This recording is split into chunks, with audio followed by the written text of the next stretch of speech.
अक्सर लोगों को लगता है कि भक्ति में कुछ चमत्कार होना चाहिए, लेकिन भक्ति में चमत्कार जैसा कुछ होता नहीं है। भक्ति चमत्कार को मानती भी नहीं है।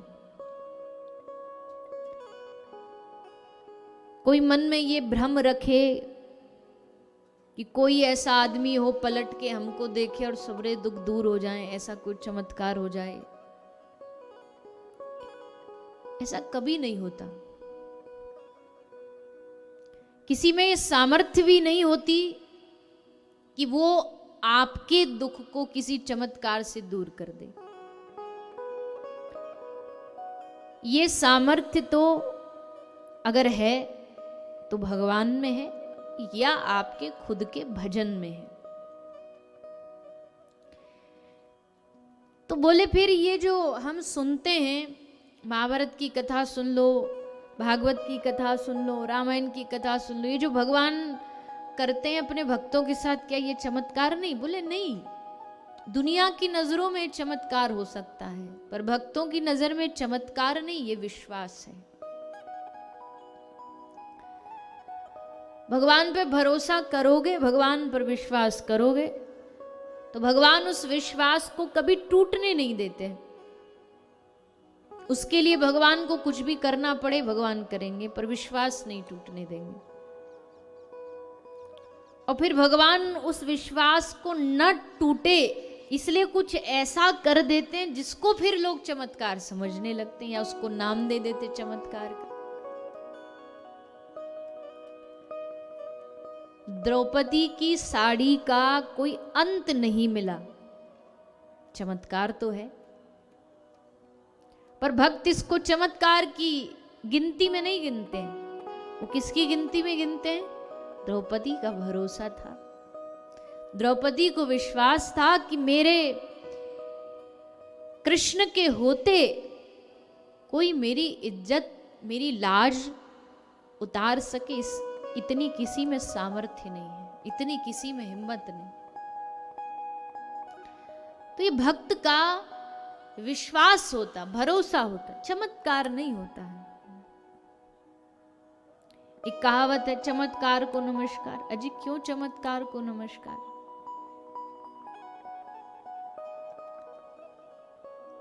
भगवान अपने जनों के साथ, अपने भक्तों के साथ खेल खेलते रहते हैं, कुछ ना कुछ खेल करते रहते हैं। कभी कुछ खेल कर देंगे, कभी कुछ खेल कर देंगे, क्योंकि भगवान को भी मजा आता है। अब देखो, कोई भी आदमी हो, अगर उसको 24 घंटे ये कह दिया जाए कि आपको जी कोई काम नहीं करना, एकदम फ्री, तो फ्री भी आदमी नहीं रह सकता। उसको कुछ ना कुछ करने को चाहिए, नहीं तो फिर क्या बोलेगा, अरे हम तो बैठे बैठे बोर हो रहे हैं। तो करने को कुछ चाहिए ना इंसान को। तो ऐसे ही श्री ठाकुर जी को भी करने को कुछ चाहिए, वो भी बैठे बैठे तो ऐसे तो बोर हो जाएंगे। तो क्या करते हैं भगवान? बोले फिर खेल करते रहते हैं भक्तों के साथ, कुछ ना कुछ लीला करते रहते हैं। तो प्रभु का मन लगा रहता है, और जो भगवान के भक्त हैं उनका भी खूब मन लगा रहता है कि देखो ठाकुर जी हमारे संग लीला कर रहे हैं। ऐसे खूब सारे उदाहरण हैं। अगर कोई यहाँ बैठा होगा भक्ति भाव वाला, तो उसने कभी सुना होगा, एक भक्तमाल नाम का ग्रंथ है, श्री नाभा जी ने उसकी रचना की है, भक्तमाल जी। बड़ा लंबा चौड़ा ग्रंथ है, उसमें भगवान के सब भक्तों की कथाएं हैं। त्रेता के भक्त, सतयुग के भक्त, द्वापर के भक्त, कलयुग में कौन कौन हुए, सब भक्तों की कथाएं। तो उन कथाओं को पढ़ोगे, भक्तों का चरित्र पढ़ोगे, तो लगे अरे ठाकुर जी तो बड़े रंगीले हैं, बड़े खेल खेलते हैं। कब किसके साथ कोई खेल खेलाए, कभी किसके साथ कोई लीला कराए। वो भोजन पवाने बैठे, उसका भोजन पायाए। तो ठाकुर जी लीलाधारी हैं, और उसमें भी भगवान के 24 अवतार हैं, पर उनमें भी जो विशेष कृष्ण है, ये तो बड़े विचित्र विचित्र रंगों से भरा हुआ है। इसलिए हमारे ब्रज में गावे, ऐसो चटक मटक सो ठाकुर, तीनों लोकन हूँ में नाए। तीनों लोकन में ब्रह्मांड में ढूंढोगे भी तो हमारे ठाकुर जी जैसो चटक मटक को ठाकुर नहीं मिलेगा। रंगमय ठाकुर, रसमय ठाकुर, प्रेम में प्रभु, प्रेम में ठाकुर। तो कुछ ना कुछ भगवान विचित्र ब्रज में आज भी खेल खेलते रहते हैं। कितने सारे भक्त आते हैं ब्रज में, वृंदावन में। कभी किसका चित्त चुरा लेंगे, कभी किसको अपना एक झलक दर्शन दे देंगे, फिर तो वो एकदम उसकी मति बोरा जाएगी, बावरा हो जाएगा। अब उसको फिर कुछ नहीं सुहाएगा, वो ठाकुर जी देखेंगे। तो भगवान भक्तों के साथ लीला करते हैं और उसी में भक्तों को रस आता है। और महाभारत उसका एक सबसे बड़ा उदाहरण है। कहते हैं रात होती तो रात को महाराज युधिष्ठिर, अर्जुन सब चैन की नींद सो रहे होते। तो किसी ने जाके अर्जुन को कहा, अरे बावरे कल युद्ध है, कल युद्ध की रणनीति नहीं बनानी तुझको, तू यहाँ खर्राटे मार के सो रहा है। तो अर्जुन ने मुस्कुरा के कहा कि मुझे रणनीति बनाने की जरूरत नहीं, मेरी रणनीति बनाने वाला जागरा होगा, जाके देख लो। मुझे बनाने की आवश्यकता नहीं, वो बैठा बैठा पूरी रणनीति बना रहा होगा। और ये महाभारत का युद्ध मेरी रणनीति से नहीं चल रहा, मेरी से चलता तो मैं तो कब का हार जाता। ये उसके रचाए चल रहा है, ये उसके नचाए।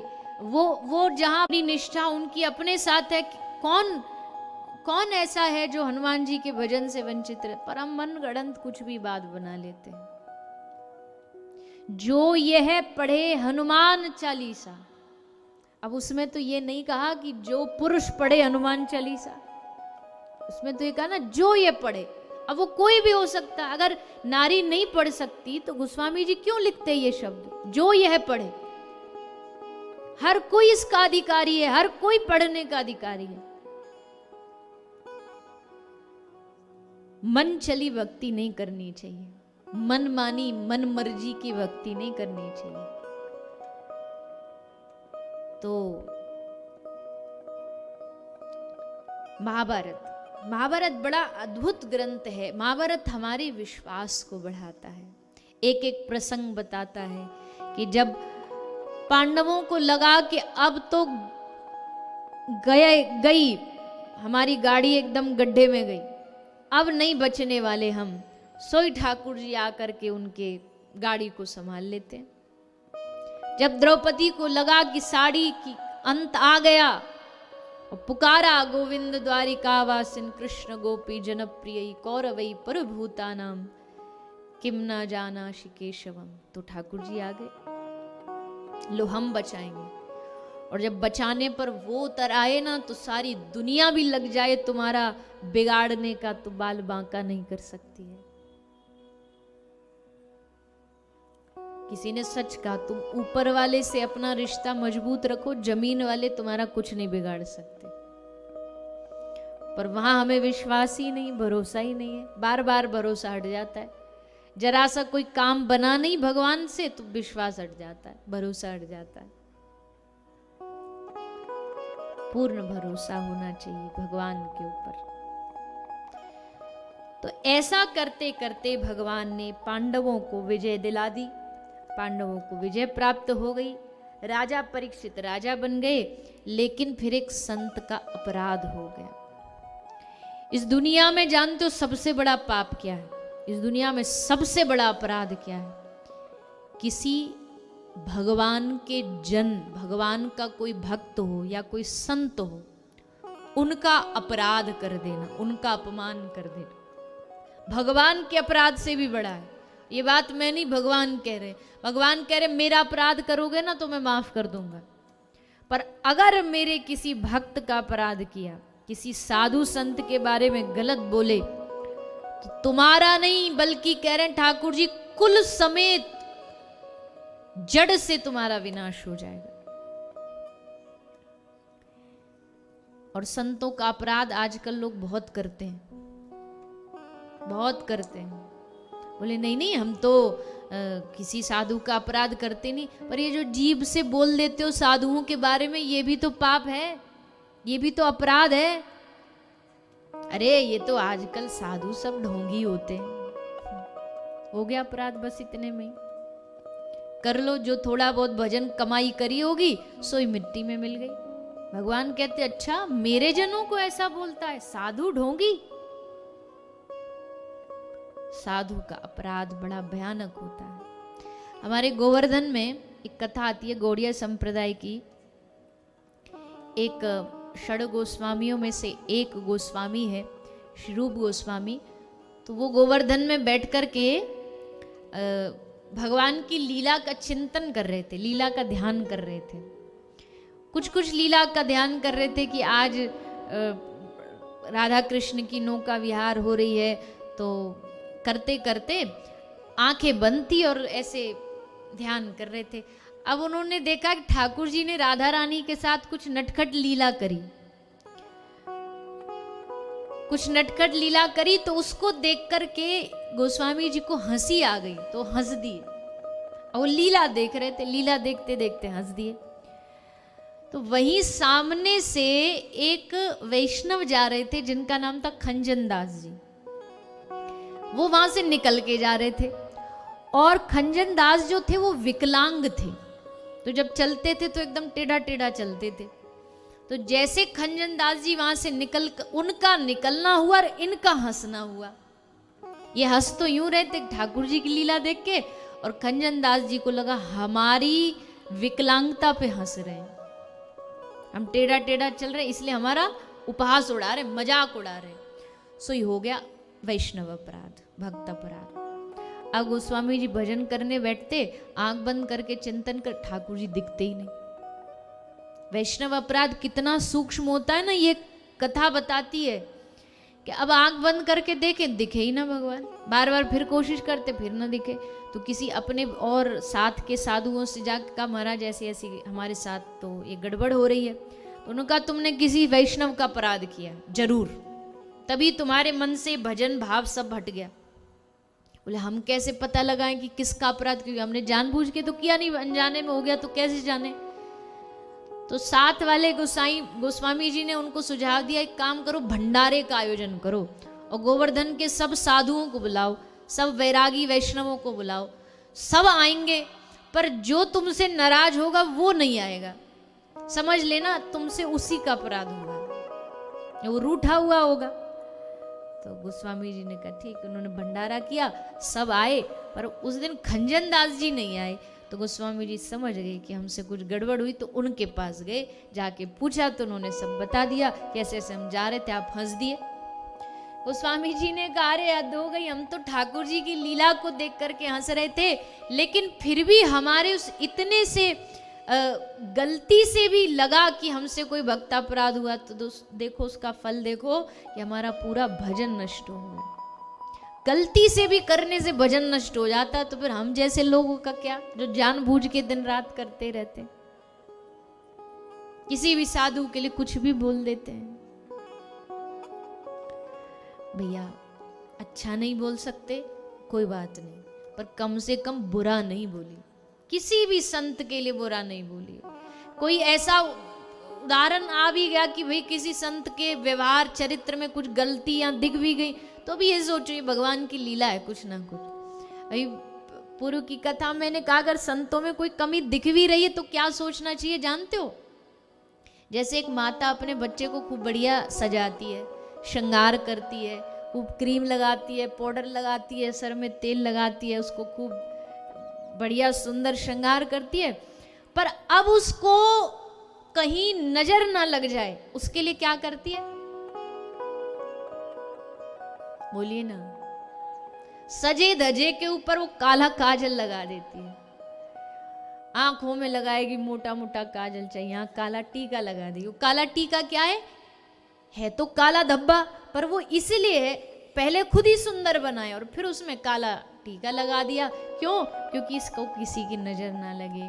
तो अगर कोई साधु है, साधु में बहुत गुण होते हैं, पर ठाकुर जी सोचते हैं इतने गुण देख करके कहीं हमारे साधु को नजर ना लग जाए, इसलिए एक दो गलतियां दुर्गुण भी दे देते हैं काले टीके की तरह, कि इनको नजर ना लगे। एक आध कोई कमियां भी दे दी कि ये इसकी अच्छाई को देख करके कहीं लोग नजर ना लगा दे, इसलिए ठाकुर जी ने जानबूझ करके साधु में एक आध दुर्गुण दे दिया, कोई बात नहीं। पर हम उसकी 99 अच्छाइयों को छोड़ करके साधु में कोई कमी आ गई तो उस पे बस ध्यान लगाए रखेंगे, ये ऐसा है, ये वैसा है। 99 अच्छाइयों को भूल जाएंगे, एक कमी को बस देख देख करके उसके 99 अच्छाइयों को मिट्टी में मिला देंगे। तो भैया साधु तो साधु होते हैं। कागा से तोहे हंस करेंगे, तेरे मिट जाए उर के दाग रे, तेरी अच्छी बनेगी। संतन के संग लाग रे, तेरी अच्छी बनेगी। ध्रुव जी की बन गई, प्रहलाद जी की बन गई। जो जो संतों के संग लगा, देखो ध्रुव क्या से क्या बन गए। 5 वर्ष की अवस्था में भगवान को पा लिया। प्रहलाद जी की बन गई, एक राक्षस परिवार में पैदा होकर के इतना बड़ा भगवत भक्त बना। किसकी कृपा से? नारद जी की कृपा से। ध्रुव जी की बन गई, प्रहलाद जी की बन गई। तू भी हरि सुमिरन में लाग रे, तेरी अच्छी बनेगी। तो साधुओं की बड़ी महिमा है, संतों की बड़ी महिमा है। सबरी धरती को कागज बना करके, समुद्र को स्याही बना करके भी अगर कोई साधु की, संत की, गुरु की महिमा बताना चाहे तो बता नहीं सकता, इतनी महिमा है। पर भरोसा होना चाहिए साधु पर हमें नहीं है। कोई ये भी कह देना कि भैया गुरु बनाओ, तो कई लोग तो ऐसा उल्टा जवाब देते, बोले हम ही सबके गुरु हैं, हमको गुरु की क्या जरूरत है, हमारे तो माँ बाप ही गुरु हैं, हमारा तो पति गुरु है। हाजी, ये गुरु नहीं होते। संसारिक रिश्तों में आप शिक्षा गुरु बना सकते हो किसी को भी, जिससे जो शिक्षा मिले वो हमारा गुरु। आचार्य देवो भव, मात्र देवो भव, पितृ देवो भव, शिक्षा गुरु बन सकते हैं। लेकिन एक जो दीक्षा दे, जो कृष्ण नाम को आपके कान में बीज डाले, वो गुरु होना भी जरूरी है। हम ही सबके गुरु, ये भाव नहीं आना चाहिए। एक शरीरधारी गुरु होना चाहिए जो आपको समय समय पे आपको रास्ता दिखाए, आपका मार्गदर्शन करे। दीक्षा गुरु जिसको कहते हैं, आध्यात्मिक गुरु जिसको कहते हैं। तो महाभारत का ये प्रसंग बहुत सारी सीख देता है, बहुत सारी शिक्षाएं महाभारत से प्राप्त होती हैं। और फिर राजा परीक्षित इस महाभारत के प्रसंग में आए, जिनको श्राप मिला कि आज से ठीक 7वें दिन तक्षक नाग के डसने से उनकी मृत्यु हो जाएगी। राजा परीक्षित ने सोचा, अगर 7 दिन हम घर रहे, परिवार में रहे, तो जो 7 दिन है ना, इसको परिवार वाले, संसार वाले दुखी कर करके हमारे 7 दिन को बर्बाद कर देंगे। किसी को कोई रोग हो जाए ना, किसी को कोई बीमारी हो जाए, कोई फ्रैक्चर हो जाए, तो जितने रिश्तेदार आएंगे, हर रिश्तेदार आके कहानी पूछेगा कैसे हुआ।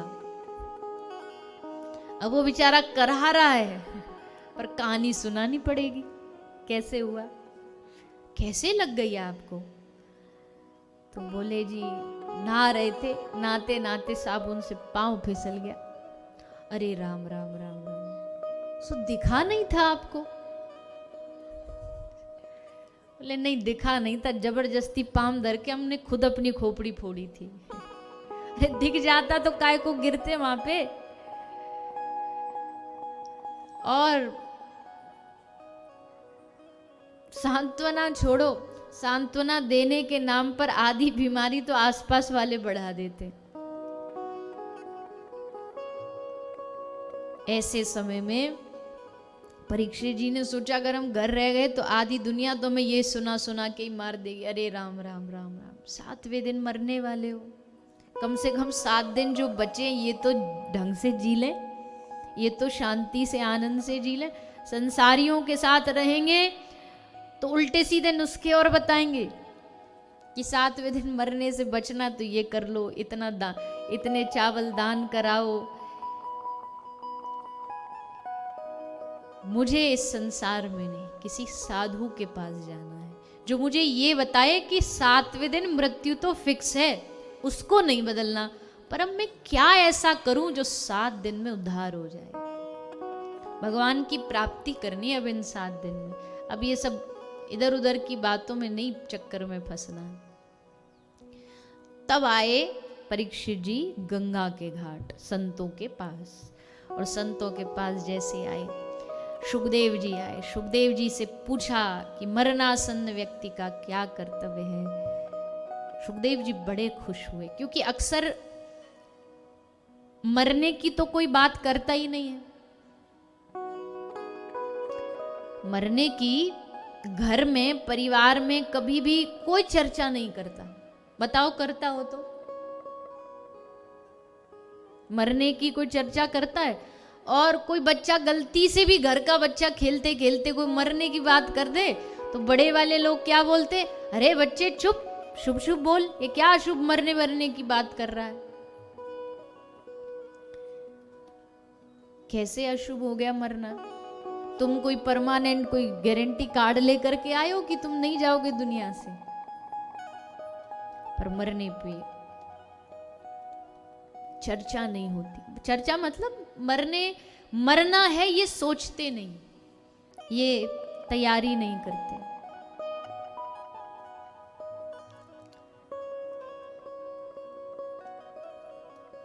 इसलिए मृत्यु बिगड़ती है लोगों की। मृत्यु बिगड़ने का मतलब कि संसार से जा भी रहे होंगे तो पूरे रिश्तेदार आसपास खड़े होंगे, बेटा बेटी परिवार, वो फिर बता रहा होगा खानदान वालों को कि भैया फलाना रुपया इतना उसके पास उधार है, ले लेना। जाते जाते भी छूटता नहीं है ये।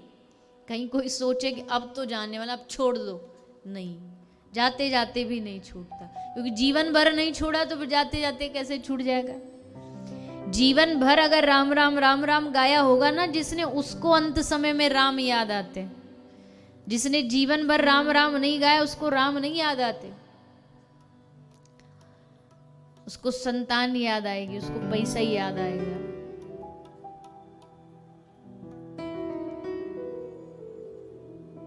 तो जीवन में इतना भगवान की भक्ति का नाम का अभ्यास हो कि मृत्यु के समय जिह्वा से भगवान नाम निकले। और दुनिया में देखो 2 तरह के लोग होते हैं। एक जब जिनकी मृत्यु होती है, मरते हैं, तो आसपास में जो लोग होते हैं वो बड़े दुखी होते हैं कि भैया बड़ा सज्जन व्यक्ति था, बड़ा अच्छा व्यक्ति था। एक ऐसे होते हैं वो जाते हैं तो पड़ोसी उत्सव मनाते, बढ़िया रहा ग्रह टली सर से। क्यों? क्योंकि जब देखो बस गुस्सा, जब देखो क्रोध, जब देखो उल्टा सीधा बोलना। इससे बढ़िया है चला जाए तो ही बढ़िया है। अब वो दिखा तो सकते नहीं कि खुश हैं, बाहर से तो थोड़ा सा दिखाना पड़ता है कि हम बड़े दुखी हैं। और माताएं और ज्यादा इसमें एक्सपर्ट होती हैं। हमारा जो रहना है ना वो आपसे ज्यादा दूर नहीं, 1.5 घंटा दूर है, वो पलवल होडल। तो सब एक ही इलाके वाले हैं हम, तो क्या होता हमारे इलाके में वो सब पता है। जब किसी की मृत्यु होती है, मृत्यु के उपरांत उसके रिश्तेदार आते हैं। मतलब जैसे बुआ आई तो बुआ अकेली तो आती नहीं, बुआ की और भी पड़ोसन आती हैं। अब पड़ोसनों को तुम्हारा परिवार वाला कोई चला गया उससे क्या लेना देना, उनको क्या उसमें दुख। पर अगर दुख नहीं दिखाएंगी तो सामने वाली बोलेगी देखो दुख नहीं दिखा रही। और ऐसा अपनी आंखों से मैंने देखा, पूरे रास्ता वो टम्पू में आएंगी, गरम गरम मूंगफली खाती आएंगी, बतराती आएंगी, तू चना लेगी, तू ये खाएगी, तू गज्जक खाएगी, सब आपस में बांटती खाती और मजाक करती आएंगी। तेरी बहू ऐसी, तेरी वो ऐसी, सब बातें करती आएंगी। और जैसे पहुंचेंगी ना वो जहां जाना है वो, सो ये एकदम सीरियस हो जाएंगी, एकदम मूड चेंज हो जाएगा, माहौल बदल जाएगा, चेहरा बदल जाएगा, चेहरा भी एकदम मुरझा के। और हमारे उधर और ज़्यादा बढ़िया सुविधा है, यहाँ हो सकता है बुलंदशहर का पता नहीं, पर हमारे हरियाणा ब्रज साइड में तो और माताओं को सुविधा, वहाँ घूंघट करती हैं मैयाएं, और ज़्यादा उनको चांस बढ़िया मिल जाता। घूंघट में थोड़ी किसी ना किसको पता कि भीतर रो रही है कि हंस रही है, बस जोर जोर से आवाज लगानी है, हाय मेरे वीर, हाय मेरे वो, भीतर कुछ भी चल रहा। संसार को दिखाने के लिए कितना कुछ करते हैं लोग, बस संसार खुश रहे, संसार को लगे बड़ा दुखी है इनके जाने से, चाहे दुखी है चाहे ना दुखी है। पर समाज के कुछ व्यक्तित्व ऐसे होते हैं जिनके जाने से वास्तविकता में समाज में खालीपन हो जाता है। भगवान का भक्त जब इस दुनिया से जाता है तो एक तरफ तो खुशी तो होती है। खुशी क्यों? क्योंकि कभी भी देख लेना, साधु का जन्मदिन नहीं मनाया जाता है,